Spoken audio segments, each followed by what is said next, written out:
Hey guys, this is me, Stuart from Stuart Scale Models. So as you saw from my Facebook page or many other pages, I just basically got this Tiger 6383 in today. It's a late production with Zimmerritt, and I know recently Adam Mann did a inbox review and he raved about it, and to be honest with you, I've had a quick look through it. Adam Bate, I can understand why you are so enthusiastic about this Tiger. It's a beauty.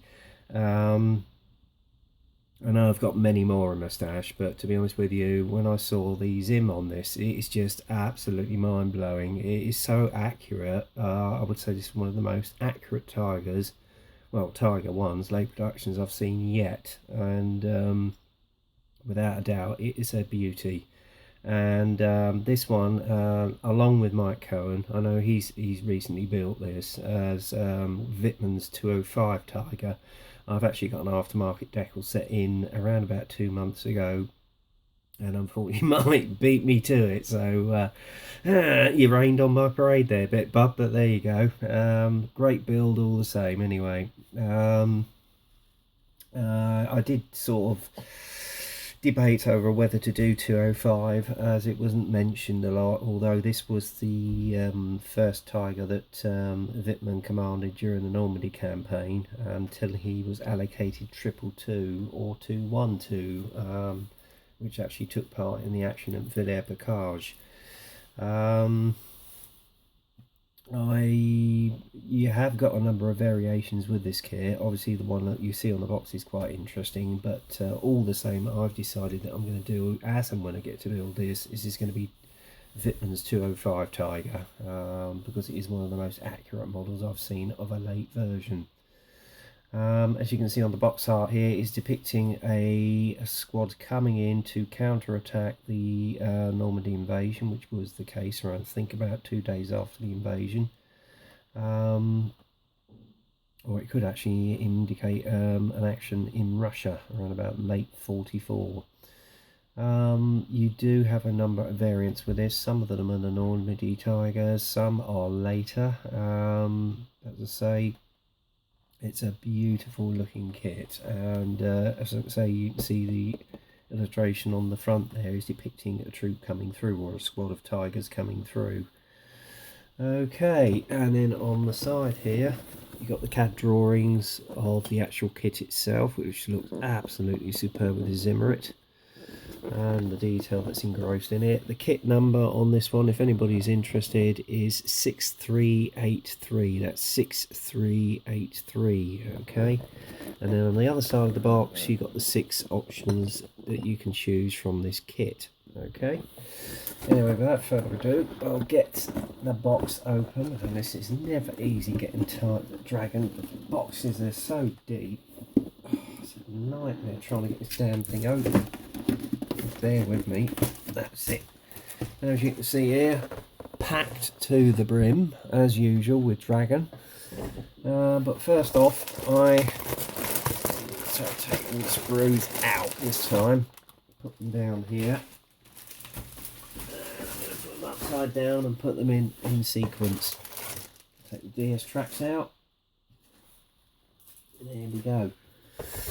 Right, let's pop that down there. Again, you got the familiar box art on the instruction sheet, and where you got loads of blue is basically what you don't use in this particular kit, so that will be handy for any spares you're doing on a modification or cross kit with any other sort of Tiger. Okay, inside, as is per the norm with Dragon, you've got all the Mr. Hobby colour guide there for all the colour call outs. Again, you can basically cross-reference on the colour app, which you can download from Play Store. And then first off, the 2 sprockets, and then basically the assembly of the running wheels, because obviously with this version you had steel wheels. Okay, then basically you've put all the suspension arms on, including the idler suspension arm, part of the front drive, frontal armour goes on. And then as it's shown you how to line up all the torsion bars, which you can see here. Okay, And then basically you've got the idler wheel which you put together, and you can actually position that from when you actually put the DS tracks on. And then it's telling you how to assemble the sprocket wheel here, putting all the running gear on. But again, as we all know with armour kits, you don't actually do that until the last stage of the process, so ignore that, guys. Okay, and then on here it's obviously telling you to put the remainder of the running gear on. Don't do that. And obviously you've got two options, whichever option of late production you're doing, and then putting the rear plate on along with the jack, etc. Okay, and then it shows you the assembly of the actual exhaust stacks, and then the exhaust shrouds go onto the rear plate, etc., which is a normal case for a Tiger. And then obviously you put the rear fenders on, okay, along with some of the actual jacks, etc., along with the tool clamps. And this is the assembly of the jack here. Now it's indicating to put some etch brass on this part for the internal workings of the fan blades. The one thing I did notice on this, it got nice wood engraving on it as well, so it's superb. Then you put the side plates on along with the internal fans, etc. And then it's showing you how to, I don't know, it's telling you not to glue these in, obviously, so you can keep them working, etc. Alright, next up you've got the frontal armour, putting the MG together, which is the same sort of normal process as with any of the Dragon Tigers. You've got clear vision ports there. You can or cannot, you don't have to put them on, but I mean, I never bothered, to be honest with you guys. And then it's telling you to cut off some of these bits here. May have to do your research on that, guys. Upper deck, you put all your tow bars down, engine clamps, engine cover, exhausts and fire extinguishers, etc. I would tend to leave this until you put all the main hull together. Okay, and then you've obviously got the running wire to the headlamp, which you see here. And then you've got the addition of the fuel hatch, okay, grills, hatches for the driver and the loader, which go on the front here, along with some more tools, as well as the rear engine shutters, etc. And then obviously in this stage, as is completely familiar with most Dragon Tigers, where to put the etch brass grills on. Okay, position them, and then obviously you got the internal workings of the fuel deck there. Okay, and then put the last parts of the frontal armour onto the main lower hull, etc., adding the rear the side tool, track tow bar. Spare tracks go on, and depending on which version you want to do, you can choose whichever mount that you want to put on the front for that. Okay, and then it's actually showing you how to build up the muzzle brake, put that onto the main one-piece barrel, add that to the mantlet, inner mantlet, etc., inner workings, etc., of the actual main turret. Okay, and that is pretty much that done. Then you put that inside the turret, one-piece turret, along with the two seats, such as the commander's seat as well as the loader's seat. Then you've got the shell basket, which goes inside as well.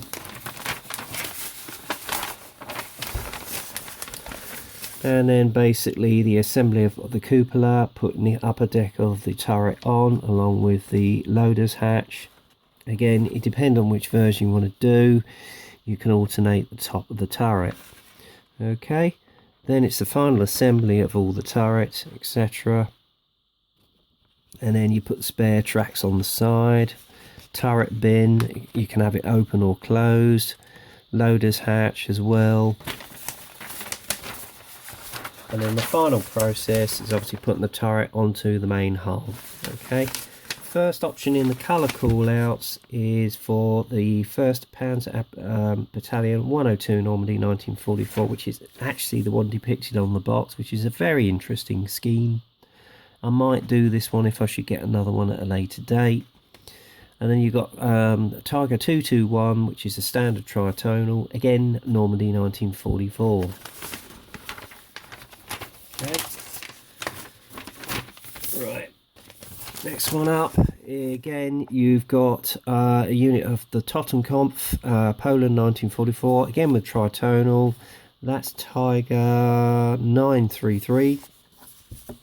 Next Tiger again is of 102nd Battalion, Normandy 1944, Tiger 242. And then you've got Tiger 112, again tritonal, again around about the Normandy battles. And the final version is based in Italy. Now this is quite an interesting colour scheme again as well. Okay, and that's of the 508th Battalion. So there you go. Right, getting on to the first process, the actual kit. If I open it up, and have we got any scissors anywhere? Yes we do, because I want to show you the Zim on the actual one-piece barrel, well, one-piece turret as it were. Here we go. Look at that. Isn't that absolutely gorgeous? And obviously you've got the holes for your spare tracks. Beautifully cast. I don't know if I can get that into shot. That is one of the best Zimmerritt moulded actual turrets I've ever seen. It is absolutely gorgeous. Now, if you wanted to do a full interior, I would suggest cross-kitting it with the old Zvezda. Now, I know Mike did this, and that will add a heck of a lot of detail. So if you really want to go to town with it, do that. But I have to say, the Zim on the outer part of this is absolutely gorgeous. And then obviously, as per usual, Dragon's holes on the main part of the tank. Beautifully crisply clearly made. Nice surface texture. And casting, etc. Obviously, that's all the internal workings for the suspension arms, as you can see there. Beautifully done. Okay, I'm going to put that back in the bag so I don't lose it. There we go. Bear with me, guys. Put that back inside. Goes in there. Okay. DS tracks, lovely condition, absolutely accurate to the late production, as you can see there. No bowing on any of the actual teeth, which is very nicely done. In fact, I think I've been very lucky with this one actually. I got this one off of eBay, and there's no flash on it. It's one of the best set of DS tracks I've actually seen in a long time. Okay. On here you've got all your decals for the various Normandy and Polish Tigers, as well as the etched brass grills, so that's a nice little touch there, as is the norm. And obviously you've got the internal workings for the fuel caps, etc. Okay. And these are all the spare tracks that you can see on here, and obviously the suspension arms, which you can see here. Okay, very nicely made and crisp again, as is per usual. Then you've got the internal fuel tanks, as you can see here. Lovely detail on the cupola, beautifully done. And in the internal grills, they're very nicely caught, as you can see here. Beautifully done, crisp as anything. You've actually got the option of two cupolas, so that's quite interesting. Nice weld detail on the top of the exhaust stubs, as you can see there. Rear idler wheel. Final drive, as you can see there, and part of the sprocket. Very nicely done. And now, where did I see? That must be on another part. Okay, not to worry. And then obviously you've got the parts of the actual exhaust stacks as well. Okay. Next up, the running gear. And as you know, on the late production, they were all steel wheels. Again, beautifully cast, very nicely crisply done. You've got another sprocket here, another rear idler wheel, and if I can point it out, here we go. Look at the Zim on the rear deck, on this rear plate, beautifully cast. I'd say it's better than the mid-production I'm actually building at the moment. Frontal armour is beautifully caught as well, even on the mantlet.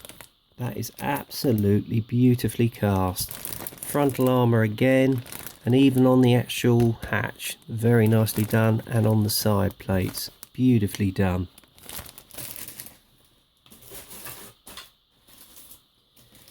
These are the spare exhaust stacks and mantlets which you can use on any other version of a Tiger, and you've got part of the rear housing, turret, etc. And even obviously the muzzle brake, which you can see here. You've got the option of 2 muzzle brakes for whichever version you want to do. You've got the basket for the shells, very nicely done. And here's the parts of the jacket itself as well, absolutely gorgeous. And the old familiar Tiger P sprue, that again is standard throughout all the Tigers, and this is basically used for lining up the tracks as well. Okay, and then obviously you've got the mixture of the turret tops there. Again, you could use these on cross kit them with any other kit.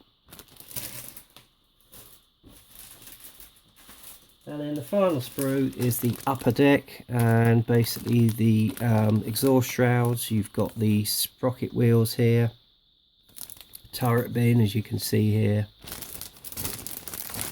and then obviously you've got the moulded tow cables, rear mudguards, and obviously the standard engine cover, and then side plates which you can use on any other Tiger or cross kit it. You've got the ammunition pack there, which is normally standard on the front, and obviously there's a nice little bit of surface texture here as well, guys. This is gorgeous. And then obviously on the back here you've got the side fenders. Again, you can cut them up or use brass, which basically you can bend so it looks a little bit battle damaged, which is probably what I will do. And yeah, very nicely caught, guys. And that, my friends, is the late production Dragon 6383 Tiger 1 in a nutshell. And I totally agree with Adam's view on this kit. It is a beautiful version of the late production Tiger, and I would heartily recommend you go out and get one. I sourced this one off of eBay for about £36.80, and that was including postage, so I did very well out of that, guys. But it is one of the best Tigers, well, I would say late production Tigers I've seen on the market so far. Anyway, hope you enjoyed the inbox review. Until the next time, get kit crazy, happy modelling, and I'll speak to you soon.